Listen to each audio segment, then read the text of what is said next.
You good? That's it. Good to go. Brilliant. Thank you. Welcome, members. Welcome, officers. Welcome, members of the public who are watching on our YouTube channel to the Policy and Resources Committee. There are 9 items on our agenda for this evening. By way of introduction, let me just say, as it's a remote meeting, the council, though it is streaming this live on our YouTube channel, we are not in control of the comment section on the YouTube channel. So anything that is on there, unfortunately, we're not able to control. So please be mindful. And I will also record votes by asking each individual councillor to verbally agree their vote. Councillor Brown is on the committee tonight, but will not be on video owing to an injury that she has sustained, and I'm sure all of us send her our best wishes and a quick recovery. And Councillor Baggott is on the committee tonight as a voting member, having been approved at the Staffing Matters Committee, now as a standing member of the committee in place of Councillor Rimmer. So that is the introduction. Do I have any apologies for absence? Doesn't look like it. We're a full house of members, in which case agenda item 2 are declarations of interest. Do we have any declarations of interest from members? Thank you. Agenda item 3 are the minutes of our previous meeting that was held on the 2nd of June. Are there any matters arising from these minutes? In which case I will put them to the vote. Councillor Smith, how do you vote? In favour. Councillor Brown? In favour. Councillor McGurran? In favour. Councillor Baggott? In favour. Councillor Blake? In favour. Councillor Sullivan? In favour. And I vote in favour. Full house on the minutes. Thank you, members. The next agenda item are the subcommittee minutes from our meeting held also on the 2nd of June. We take a vote on this, Karina, or is this just for noting? I can't see on my screen here in front of me. It's just for noting, but if I can point out that there is an error on the voting record that will obviously be amended prior to your actual next commercialisation meeting for you to actually approve. So there's an error on the voting record, but it's literally for you to note tonight, not to vote. Okay, fine. No matters arising from those minutes, I take it from members. Good. Okay. Agenda item 5 then is the outturn report and the Treasury Management Annual Report and Performance Indicators. I'm going to hand over to Mr. Sparks to introduce this item. Thank you, Chair. This report sets out a summary of the outturn position for last year, 1920. The accounts are currently being audited by external auditor, so the figures are therefore subject to revision. A separate report will be submitted to the Audit and Risk Committee on the 27th of July, seeking approval of the audited annual financial report, which obviously is the accounts. Enclosure 1 of the report summarises the outturn position for each of the Council's funds in respect to both revenue and capital expenditure, and compares this with the working budget. A statement showing all reserves and balances in hand is also included. And it provides analysis of the allocation of the surplus for the year, which stands at a net revenue underspend of £958,000 for the general fund and £1.244 million for the HRA. That's detailed on pages 31 and 33 respectively. In this context, it's important to note that the impact of COVID-19 pandemic on the Council's overall financial sustainability. The cost of the crisis is currently anticipated to be over £5 million, but with the fluidity of the situation is under constant review. Without significant additional central government support, this will leave a large detrimental impact on the financial outturn for 2020-21, the current year, and this will need to be managed through the use of reserves over the short term. Just really flagging that up for members' attention. Enclosure 2 sets out the budget amounts for carry forward into 2021, and Enclosure 3 is the capital and investment report. This was considered in their scrutiny role by the Audit and Risk Committee last night, and there were no comments and observations from that committee that need to be reported to this meeting. This committee is considering that report with responsibility for the Treasury Management Service, and it will be considered by Council as required by the Treasury Management Code of Conduct. So on the capital and Treasury side, the capital expenditure and funding position is set out on page 41 and shows an overspend of £700,000 relating to repairs and maintenance. Investment assets are set out on page 42, and they're our investment portfolio, which wasn't added to during this year. The investment strategy has a target of a 2% net yield, and actually 2.39 was achieved. The cent pounds position is also set out in the report, starting from page 42. The council's investment year is £7 million in equity, £11.5 million in loans. And when the report was written, the accounts have been finalised, but Semper is now expected to make a small profit for this year due to changes in asset values of around £0.1 million. So just to bring that to the committee's attention as well. On the front of strategic asset acquisitions, Market Pavement was the only acquisition during the year for £5.2 million. That's set out in the report. And in regards to treasury management, the net debt position increased by £43.1 million in the year, and gross debt reduced by £3 million, with PWLB debt being repaid on maturity. The difference in the reduction is really us using our internal cash balances to fund the capital programme rather than going out to borrowing in line with policy. All potential indicators were adhered to during the year, so nothing to report there. And just again, for the committee's interest, on enclosure 4 on page 52, it shows the PWLB interest rates, and you'll notice a spike in the middle, which is the 1% increase that happened during October. And the volatility after that is due to the impact of COVID and the uncertainty around that. So happy to take any questions. Thank you, Owen. I'll open this up to members. Councillor Sullivan. Yeah, thank you, Chairman. I'd just like to start with just a few questions of clarification on the figures to Owen, and then I've got some sort of wider questions with regard to the accounts. First of all, Owen, you got on page 30, setting out the funding of expenditure there, page 30 on the agenda.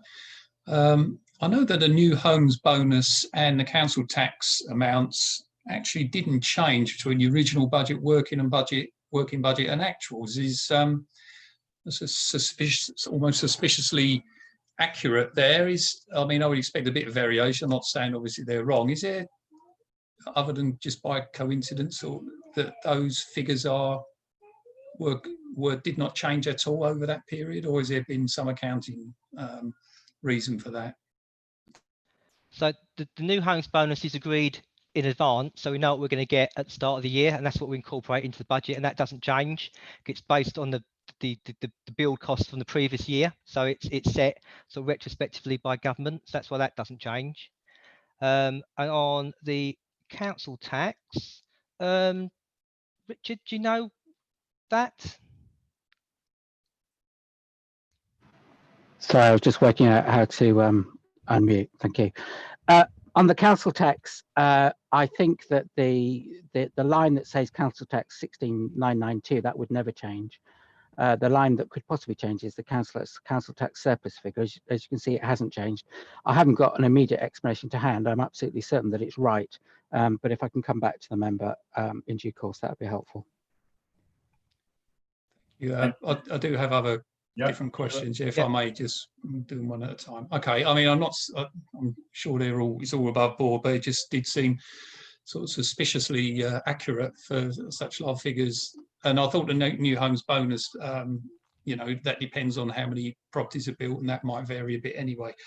So anyway, just a couple of further questions before I then go on to the sort of the wider questions. So could you just give us a bit more detail about how we save the 500,000 from asset management funding and the 324,000 from the regeneration account? This is on page 31. Yeah, page 31 there at the bottom. How do we manage to save those amounts? So I think with the asset management, that needs to be taken into account, and looking at the capital overspend as well. So what we've done, we funded the spend from revenue for repairs and maintenance from capital. So it's actually a small overspend there, and that nets off against the revenue underspend there, councillor. So it's just a way we've actually then paid for it from capital rather than revenue to maintain our flexibility going forward. So you need to take those two areas together. And the same for the regeneration, the 324,000. So the regeneration, that comes from the regeneration account. That sort of developer contributions are used to support development of the town centre. So really what that does, that's a ring fenced account, so it hasn't been used in the year, it'll be slippage, and it goes back into the pot and will be reused again next year. So that's just really timing of expenditure as part of development of the town centre, which is funded from the developer contributions. Okay, thank you. Further question, Chairman. The collection fund deficit is page 36.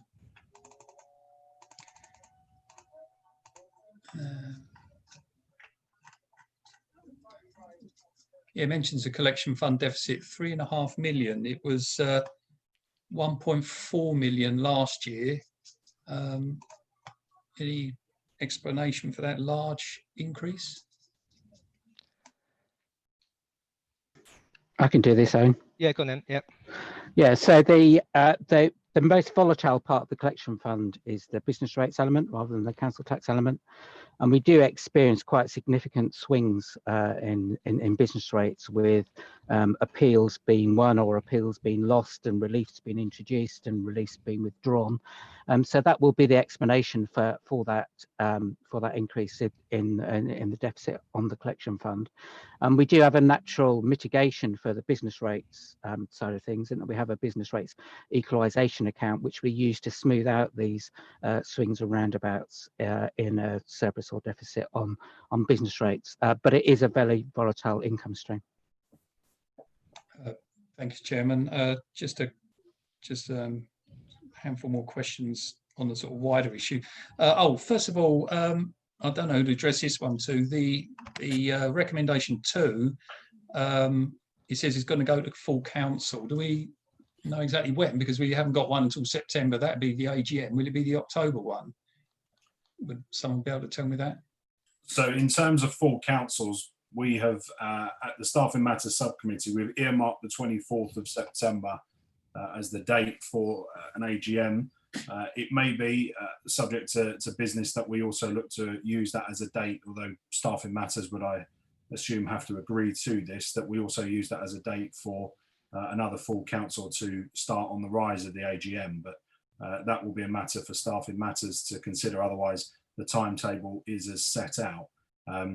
Clearly, we are also, when it comes to this, and I'm not sure if Mr. Birkinshaw is on, I don't think he is, but we are in the hands of the gods when it comes to the remote meeting procedures, because at the moment the law is that you cannot have 2 councillors necessarily in the same room at the same time, and therefore we couldn't all be in the chamber, even if or in a room that we could socially distance in, because we have some members who perhaps might still be shielding, and similarly we might not all be able to perform a full council meeting on Zoom. So that is the date we are working towards in the calendar that has been approved by Staffing Matters. But perhaps we will put another date in the coming weeks. But certainly the recommendation 2, it's a statutory requirement, as I understand, though, in that it has to go to full council. So It does. It will be done either in September or in October. Thanks, Chairman. So just then to the sort of wider questions, which I'd like to direct, if I may, to the finance officers. So Owen / Richard, if I could just sort of rattle off these 4 questions, if you could let me know if you can give a response now, or if that's something you feel you can respond to, outside or whatever. But so the 958,000 outturn we've, as a result of these accounts, surplus, is that something that could be or can be or will be allocated to contingency? Next question, will some of the 12.9 million business rates equalisation account also be reallocated to contingency for the same reason, i.e. to fight the deficit caused by COVID? How will the use of, so I'm going to have to refer to page 35 here. On page 35, you've got HRA capital receipts 1-for-1 use can only be used to fund 30% of the cost of new affordable homes in the next 3 years. Will those receipts be used or utilised in a town centre redevelopment? And finally, what do you need and expect the government to provide with regard to assisting with funding for the council? Can I start on that, Owen, before you answer the technical questions? Because myself and the Chief Exec were on a call with Robert Jenrick, who I think is still the Secretary of State at this moment in time, which is pretty unbelievable. But nonetheless, he is. We were on a call with him this afternoon, and the government have said that they are going to bring forward another finance package for local government. It is not clear at this stage. This was at 2 o'clock this afternoon. So it is not clear at this stage what that is going to look like, other than it will provide councils with certainty up until the end of this financial year. They were the words that the Secretary of State used. And then he has pointed us towards the autumn spending review for the longer term financial settlement that, you know, between now and 2024, he expects us to be able to work towards. So we got that at 2 o'clock this afternoon. There isn't any detail on that yet. But as soon as we get it, that will obviously be relayed to this committee. And I'm not even sure, Owen, you knew about that, because that was done this afternoon, and we've been back to back since. So, and then in terms of the contingency monies that you've asked for, clearly, you know, we will be looking to plug the gap, because I'm not daft enough to think that this government is going to be true to their word and give us every penny back that they promised, and therefore. We will look to, I'm sure, have to reallocate, but whether that's now or we choose to do that in the future, they will be decisions that are dictated by policies throughout the course of the year. Officers, I don't know if you want to come in, Owen, Richard, on any of the other points that Councillor Sullivan raised. Yeah, a couple of things I can, Chair. So, as you said, the unspend, the revenue unspend will go to reserves, and we're looking at how that fits in with the wider, you know, financial strategy as it unfolds. Back to the point that the COVID position is very fluid at the moment, so we're keeping an eye on it and looking at what that financial plan will look like, and we'll be bringing back to members regular reports how we're going to manage that. Of the business rates equalisation reserve, a lot of that, in fact, most of that is already committed to the MTFS. Members will remember that we allocated some of that for forward funding to smooth out the gap, to give us time to do that transformation activities that are underway. So a lot of that is already committed, and obviously that's already considered as part of the financial strategy. In relation to the right to buy one-for-one receipts, so these are assumed within the HRA capital programme, and they're time limited, so use them to fund them at the earliest opportunity, take into account the wider funding streams as well. So at the moment, I don't think there's any plans specifically for the town centre, but we'll use them as appropriate to maximise their benefit and to reduce the risk of having to pay them back to central government. That was all the questions from me, Chairman. Thank you. Good, thank you. Any other members wish to indicate? Councillor Smith. Well, I'll pick up from that pertinent point through the chairman, Mr. Chairman, the Councillor Sullivan made. I'm still getting, as Chairman of Housing, regular emails from Mandy Ski to say, can we buy a property so-and-so on the open market with our funding from HRA right to buy sales. Just want to put that on the record in case any member was concerned that we might be squirreling that money for other projects. As soon as we've got enough money each fortnight, month to buy some ex-council housing stock with funds from right to buy, Mandy Skeet's team gives me the nod and I say yes or no. But I've not seen a reason to say no, because Mandy and Skeet and the team always pick good ex-council houses in fairly good nick. Thank you, Mr. Chairman. Thank you, Councillor Smith. Any other member on this item? No, in which case I am going to move to the recommendations that are on your report, recommendations 1 and 2 together. Councillor Smith. In favour. Councillor Brown. In favour. Councillor McGarren. In favour. Councillor Baggott. In favour. Councillor Blake. Favour. Councillor Sullivan. Sorry, in favour. Thank you, and I vote in favour. So that's unanimous. Thank you, members. Thank you, Owen. Thank you, Richard, for that. The next agenda item 6, is the standards arrangements, appointments of independent persons. Councillor Blake is the vice chair of that committee. We have Julie Batt on the video if any member wishes to ask any specific questions. I'm assuming that's why you're here, Julie, seeing that these inquiries on the report go to you. Does any member have any questions about this report and any need to debate it? any further. Councillor Blake. Yeah, just want to put on record my thanks to Melissa for listening to what I suggested about having both of us on the selection process. I think we can work well together on it and get the best people in the position for the benefit of the borough. Thank you. Any other comments? In which case, I'm going to take recommendations 1 and 2 together. Councillor Smith. In favour. Councillor Brown. In favour. Councillor McGarren. In favour. Councillor Baggott. In favour. Councillor Bake. In favour. Councillor Sullivan. In favour. I vote in favour. So that is carried unanimously as well. Thank you, members. Next, as we have promised throughout the course of this pandemic, we will have a verbal update on COVID and the impact on the council's finances. We've obviously just debated that in some fashion with regards to the outturn report. But Owen, over to you.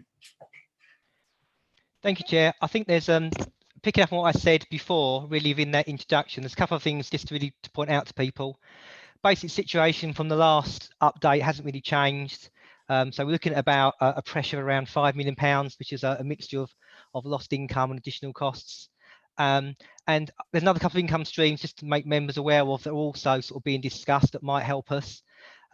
One is additional funding to support rough sleeping. So the government's announced an allocation of around £105 million, but we're still waiting for details of what that might mean for Basildon. That is obviously one of the pressures we've got in maintaining.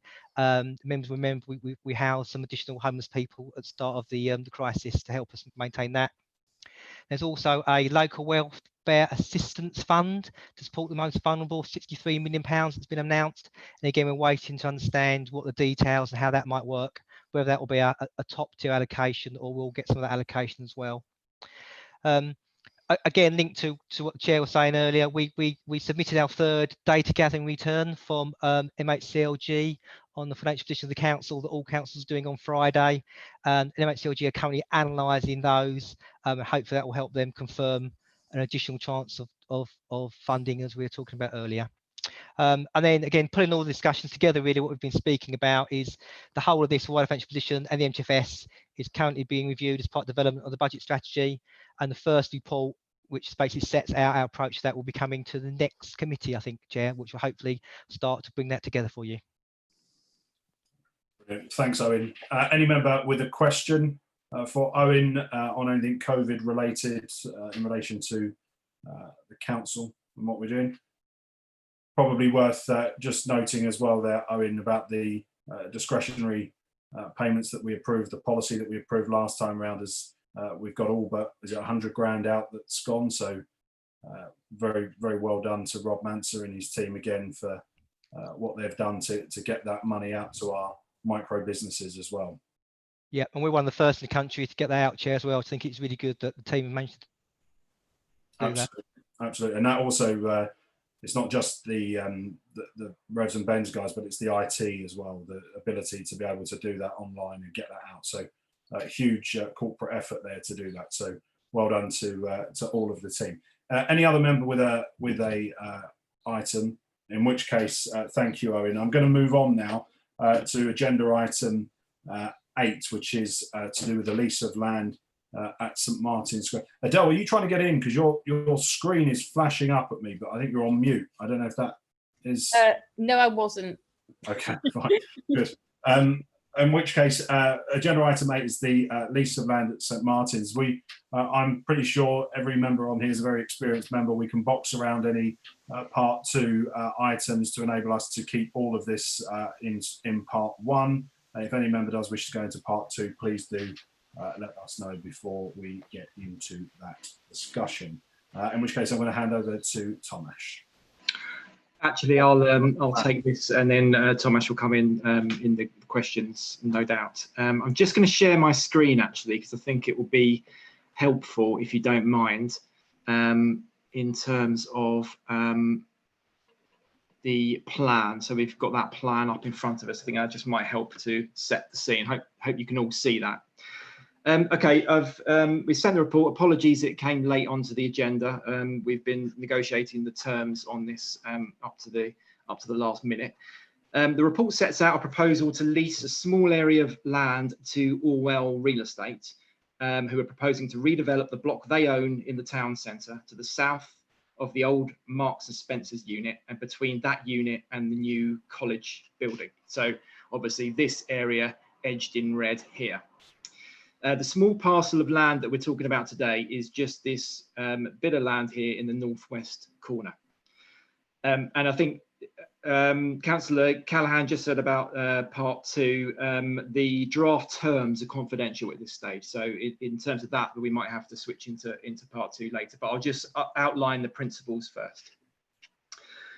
So discussions have taken place with the applicant around the relative merits of including this small piece of land, of council-owned land, within their application.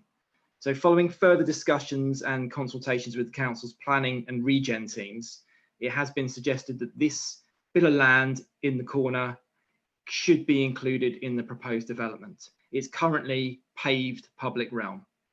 And the driver for including this is unrelated to development quantum, but associated with design quality and placemaking.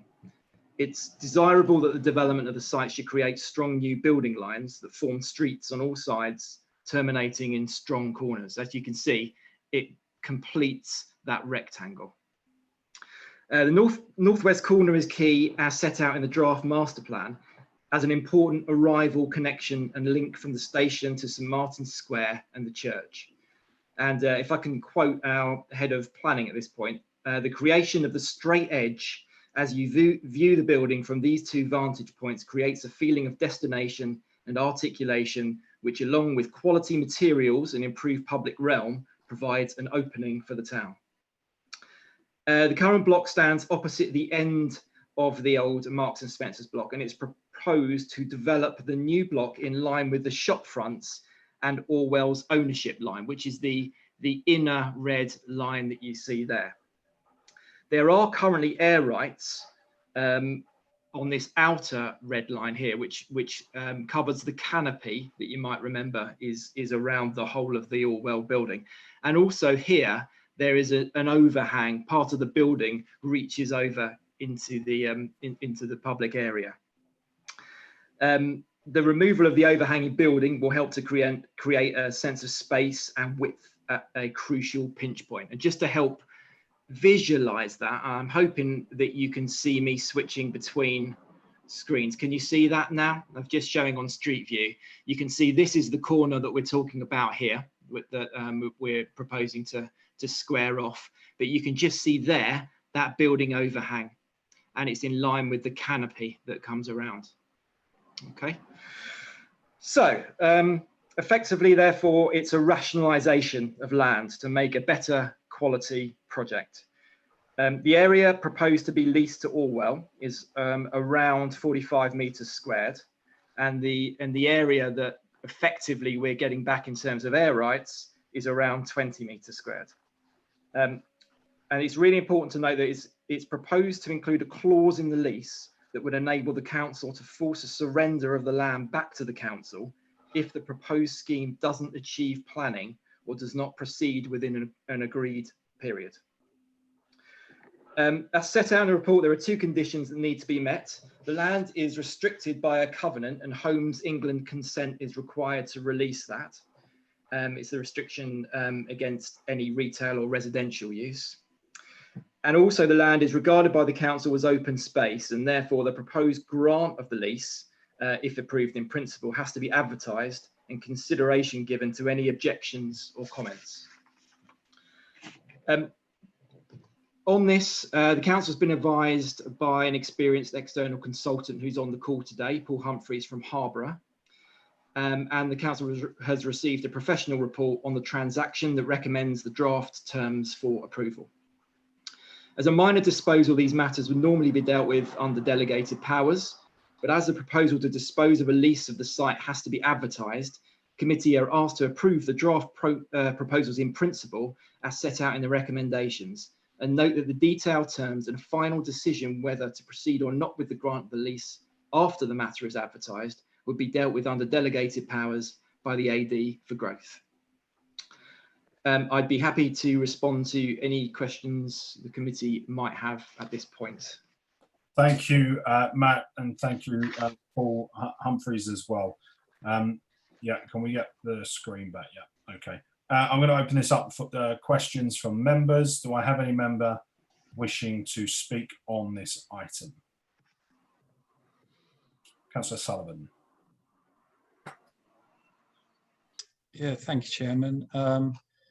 Obviously, without going into the detail of the Part 2 enclosure, I mean, is this, Matt, is this like a sort of ransom strip or something? I mean, it's a fairly... No, it isn't that. They can basically go ahead with the scheme with or without this. So actually, you know, they can get the same number of units on here. What happens is they're proposing finger blocks. I don't want to get too far into that because it's it's in pre-app stage at the moment. But they're proposing finger blocks, and that would be just shifted over slightly if we weren't to give them this piece of land. So it's not 100% necessary, but it just makes a better project. It makes a better, in terms of placemaking, it's a stronger street. It gives us a stronger corner on that really pivotal point when you come into St Martin's Square. Can I come back? Sorry. Sorry, I think Tomasz wants to come in on that. All right, okay. Yes, please. And just to help Councillor Sullivan, it's think of it as a regularisation of a boundary. They can proceed, as Matt's saying, without it. They can proceed with the planning. It's not, there's no ransom strip scenario associated with that whatsoever. So if it's really from our benefit from the master plan in terms of the design, setting and the landscaping that we want to achieve for the town centre, that's what we are trying to highlight here. If members weren't mindful to proceed, they can still go along with their existing scheme, but we just feel that it would be a better design for that site. Councillor Sullivan. Yeah, thank you, Jim. Yeah, I mean, I don't know why it was designed in that way. It looks a bit peculiar, and I understand it's just like almost like a tidying up exercise, but nevertheless, it is almost effectively acting like a ransom strip. We've got a tiny little bit of land that a developer would like to use as part of a larger development. Without going into obviously the detail of it, could you explain how you come to the valuation of it? Because I mean, I've seen ransom strips for far smaller developments than this that have achieved far greater return than what is being proposed. And so, as I said, can you, without going into the detail of the monetary side, explain why you think that this is a satisfactory deal for the council in financial terms? Okay. Matt or Paul, do you want to come in there? I'm happy to step on the Matt. I mean, I think the first point I'd make, Councillor, is that if there was any situation where council land was involved in a development and added to the value of that development, then clearly council's under a duty to obtain best consideration, and there would be an amount of money payable for that land. The way of calculating any value is looking at the additionality to a scheme. So for that piece of land, there's effectively two values. There is a value in existing condition. Would anybody buy it on the open market? Clearly, the answer is no to that. It's a piece of pavement. It has potentially, as you quite rightly point out, Councillor Sullivan, potential value to an adjoining owner. In this case, however, I've looked very closely at the scheme they provided details of with and without this land, and the quantum of development that they can get. And by that, sorry, I'm not trying to use big words here, but by the number of housing units, the amount of retail space is identical. All they do is shift the block across and reorganise it. Therefore, you can't run an appraisal that results in a different amount of money arising. It's not a case of it being worth 100 million with one case and 101 million with another. It's simply that the valuation works out the same in both ways. So what would normally, in this case, there is a land swap, as Matt was pointing out. There's when they do the development, it's not only the 20 square metres of the section that's stepped out, but the council will get the benefit of about 600 square metres of canopy that will be removed as well over its land. So there is a kind of quid pro quo there, but in value terms, it would be a notional value. What we've been able to do here is obtain a contribution, if you like, to town centre funds. So that money will be, I assume, sorry, I'm speaking for the finance people here, but it would just go into the town centre pot and be used on some of the other work that will be done and needed for the town centre. But I can assure you, sorry, that the council has got a report, as a professional report from me, that has looked at the potential for this to add value, and I'm comfortable that it does not. Thomas? Yeah, just to comfort you as well, Councillor Sullivan, believe me, with my chartered surveyor hat on, I specifically raised that very point you've asked. And I've specifically robustly tested Mr. Humphreys on that equal valuation matter. Thank you. Councillor Sullivan, do you have any further questions? In which case, Councillor Smith is next. Thank you, Mr. Chairman. Questions for officers through the chair, Mr. Chairman. I see the infamous Homes England was mentioned, and we know how notoriously slow they are to just give a simple yes or no. If this application was always to be given the green light by planning and everything else, what are we going to do to make sure Homes England don't just put it on top of the file, go for a long liquid lunch, and have a look a year later and maybe reply?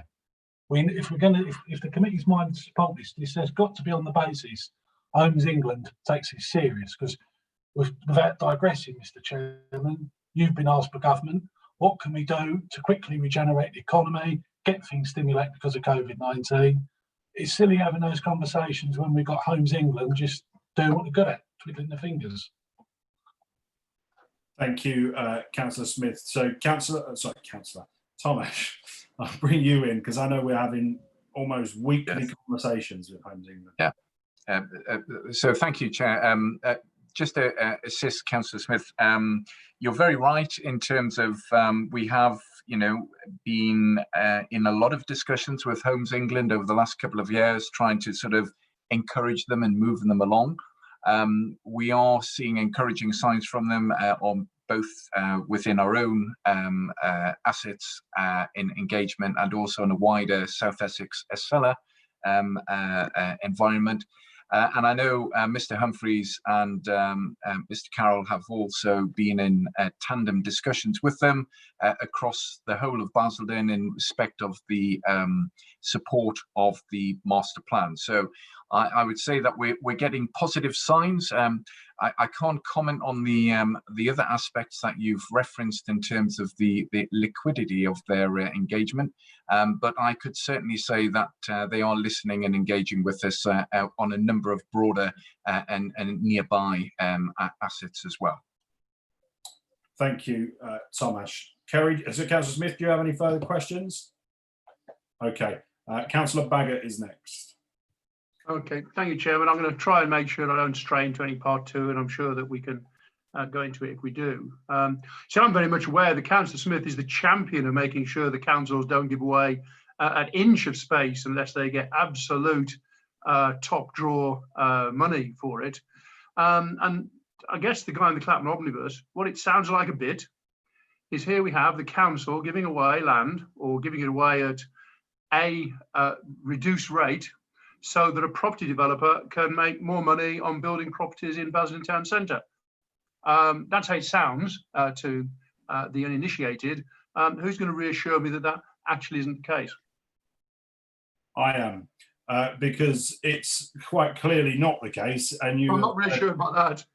And you have heard tonight that we have a professional officer's report, and you have a chartered surveyor who's also the assistant director, who have confirmed that it doesn't offer any value. Those documents are available to councillors to review. So in the spirit of you not believing that from myself, I will invite Mr. Humphreys to what I suspect is repeat what he's already said to Councillor Sullivan, to give you that added comfort blanket you are seeking. That's very kind, Chairman. So, yeah, all I'm looking for clarification is that this piece of land has no value whatsoever. Well, no, that's not quite true, is it? Because as we see in the report, there is the value. But yeah, Chair, we've managed to obtain a small premium payment, but just in terms of value, I won't repeat myself and advise again that we've looked at the values with and without, the developers' values with and without. What I would perhaps add is that clearly the council has a legal duty, and I mentioned it before, to obtain best consideration for anything that's gone. So therefore, it either has to have its own qualified staff give that assurance, or in this case, the council has asked me to provide that report. The council does, of course, have the ability to dispose of land at less than best consideration for regeneration or economic development schemes, up to, I think it's a couple of £1 million per transaction if it wishes to. And had that been the case in this, if the council had felt that for regeneration purpose there was a value but it didn't want to achieve it, then obviously the report would have been very differently worded and come seeking that approval. thank you, Mr. Humphreys. Councillor Baggett, do you have a supplementary?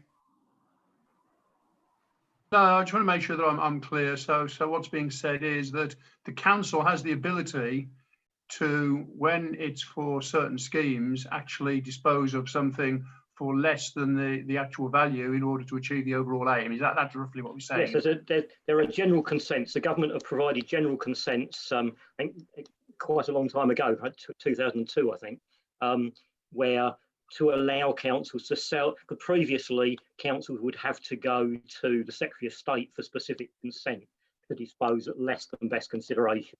Those general consents allow councils to do it, but certainly on my advice, councils I've worked for have never actually done that through office of delegation. That would always come to a committee because members need to know that they would be using those powers. But there are powers that exist if councils wish to sell at less than best consideration. And there will have been cases, I can't think of any off the top of my head, but there will have been cases in the past where this council has done so. Yeah. So what one might have been, for instance, provision of a hotel facility, for instance, that might have been a similar one. If there had been a value, if there was a value that was being foregone, then the council would need to use those powers. Or alternatively, you can go to dinner with the Secretary of State. Thomas, you were going to come in then, I think. Yes, thank you, Chair. Just to again qualify and give that assurance, I think as Mr. Humphreys has pointed out, Councillor Baggett, he's absolutely correct. And actually, I have in previous roles and functions gone down that route of the Secretary of State, and it is a quite a elongated route. But what I would say is that what Mr. Humphreys confirming is that that is not the case in this instance. The report would have been completely different if it was a sort of trying to accommodate a regen function, but we're not. It is indicating that there is a nominal value associated with it, and there are costs as well covered. But I can't go into any other detail than that, I'm afraid, without straying into part two. Absolutely. Okay, thank you, Thomas. Thank you, Paul. Are there any other further members who wish to speak? In which case, I'm going to move to the recommendations and take them on block 1 to 4. Councillor Smith, how do you vote? In favour. Councillor Brown. In favour. Councillor McGarren. In favour. Councillor Baggett. Against. Councillor Blake. Against. Councillor Sullivan. Against. And I vote in favour. So the vote is carried 4-3. Thank you to officers. Thank you to Mr. Humphreys. Agenda item 9 is the work programme. Do I have any member? Councillor Smith has indicated. Thank you, Mr. Chairman. Can this be added on to the work programme? Council has officially fired the bullet on the 11 traveller sites they run across the county, and it is their future management. A substitute for you a couple of Mondays ago at a meeting with Councillor Finch, the leader of Essex. One of his officers, Amanda Skate. His proposal was, they called it divest. I think the layman might call it privatise. but someone might call it something else. What he was proposing was either a private company or if they could find a housing association to run these 11 traveller sites. As we have not had any issue that I can ever hear of or recall at the Hofields Pitsea site, not to be confused with the illegal Hofields Wickford. I've asked Councillor Finch, could he give Basildon Council first refusal? And I think, Mr. Chairman, it might need to come to this committee first. If it can be done with general funds, fine. If not, then it would obviously have to come to the Housing and Communities Committee. But now Essex has met today at their place scrutiny committee to first start this discussion. I think it'd be a good idea to add this now to the work programme, because obviously I've had emails today from residents of Hofields, and we don't want to be just pointing fingers at county when there's something we could possibly be able to do by namely asking for first refusal, Mr. Chairman. Okay, thank you. We need to get a report to consider that and get a time frame. So following this meeting, if we can add that as an item that we can look to figure out a time for it to come, whether that's immediately or if we have a bit more time. Councillor Blake, you had indicated. Yeah, it's on this one. There's been many complaints over there, many complaints by the travellers themselves.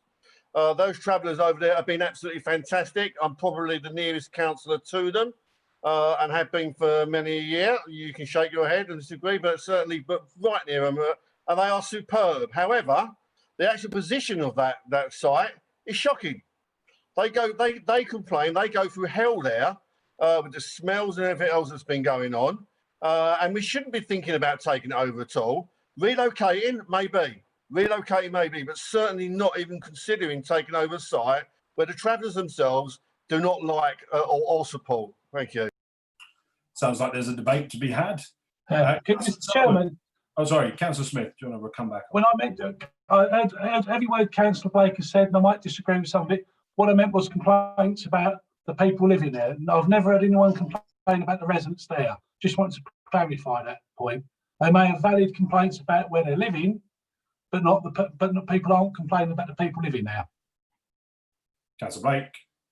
Yeah, I'd like to come back to that. Could Kevin Smith tell me what part that I said he didn't agree with then? He said he agreed with most of it. What part did he actually not agree with me on? Where'd you find the new site?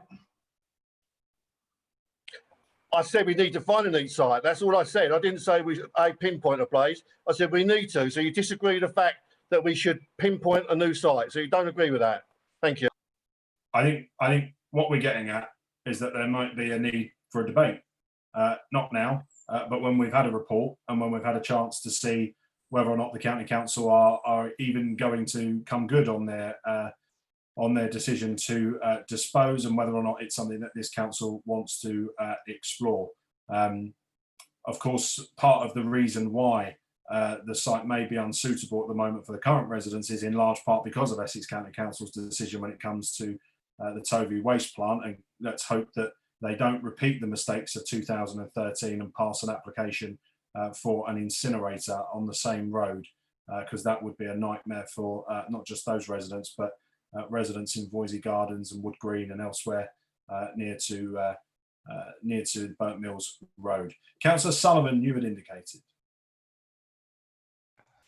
Yes, thank you, Chairman. Just to point out that previous meeting, Councillor Rimmer had a member of the committee then had requested that the community governance review be postponed or put back because he thought that with the current circumstance there wouldn't be sufficient community involvement to make that a worthwhile exercise and to give us the proper consultation and the proper amount of responses. So he requested that the community governance review be removed from the work programme, but I note that it is still on there, and I would just agree with Councillor Rimmer and just reiterate that we do not think that that item should be on the agenda, at least not for the 23rd of July.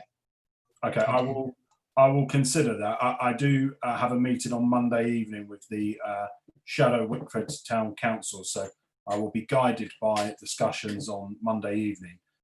That has appeared in my diary this week, so I'll be guided by discussions, and then if it is necessary to postpone that item and to push it into the autumn, then we can do that. But clearly we are working where possible to a timetable that the Shadow Whitford Town Council had themselves indicated that they were agreeable to. So we want to make sure that any decision is done in consultation and not just this council top-down decision making. So we'll do that, and if needs be, Karina can send out a communication next week to reflect what the outcome is of that meeting on Monday evening. Are there any other points that members wish to make? In which case we are asked to consider and endorse, and therefore we do need to vote on the work programme. Councillor Smith, how do you vote? In favour. Councillor Brown? In favour. Councillor McGarren? In favour. Councillor Baggett? Abstain. Councillor Blake? Abstain. This is your moment to actually affect what goes on. Councillor Sullivan? Abstain. I vote in favour of the reports coming to us so that we can debate and discuss and make decisions. Thank you all. See you all again next month. Thank you, officers. Go and enjoy what is left of the hot weather and your evening. Thank you all. Thanks, Gavus. Good night. God bless.